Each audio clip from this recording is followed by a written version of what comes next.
They say to authors, write what you know. But to publishers it should be commission what you don't know. Give voice to those you haven't heard from before. That's been the rubric at Comma Press since I founded it more than a decade ago. We've published short stories from refugees, diary accounts from war-torn Gaza, science fiction from Iraq. But being a publisher, that is to say someone working in the arts, you will always be partly cocooned by your industry's middle-classness. The real other, the thing you know least about, may well be ordinary people on your doorstep, the working-class experience. The idea of commissioning a fictionalized history of British people power had been at the back of my mind for a long time. In 2011, I witnessed the Manchester manifestation of that year's riots up close, and couldn't believe the unfolding spectacle of something that should have led to a legitimate nationwide protest, the shooting of Mark Duggan being transformed, consensually, into a hollow meme-smashing outdoor rave. The speed at which this materialist, capitalist opportunism went viral was matched only by the speed at which the real cause of the riot disappeared in the chaos. Political dissent, that is to say political ideology, never goes viral, instead it gets buried. That year felt like the lowest point in British protest history, a moment when people didn't even know what real protest was, or that it was an option.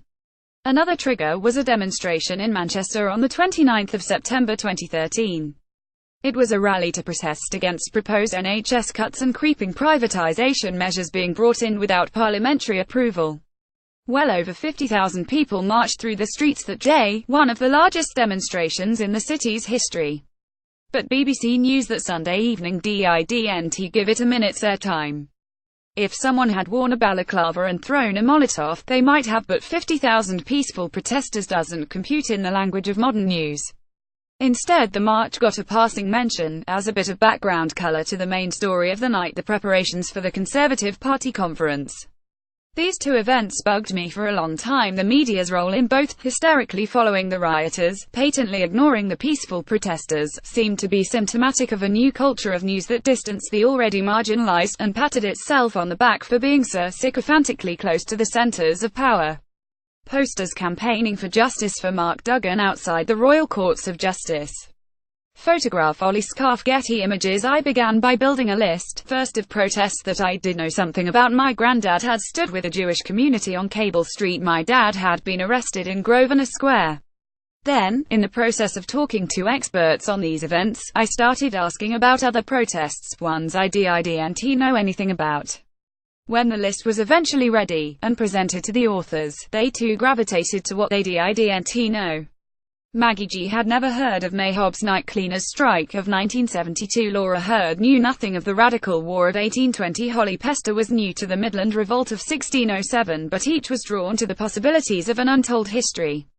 Likewise, many of the authors who chose more obvious moments of resistance, such as the miners' strike 198,485, or the diggers' 1649, chose to take up less sympathetic points of view, picking characters who were initially harder to get on with given the rose tints of historical hindsight. The finished book covers 20 protests, spanning 6 centuries, from the Peasants' Revolt of 1381 to the tragically unsuccessful Stop the War demos of February 2003.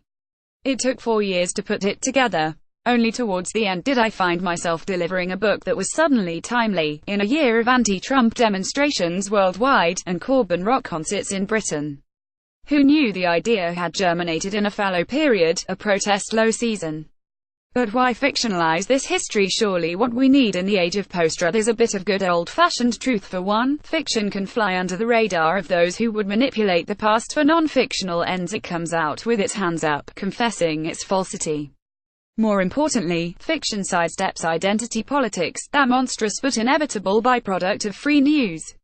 When the news is free, what's really on sale is us, the audience, to the advertisers, and for the sale to work, our demographic identity has to be tied, predictably, to all our behavior, not just our purchasing habits but our affiliations and sympathies. Fiction is one of the few things that allows us to completely uncouple our sympathies from our sense of personal identity.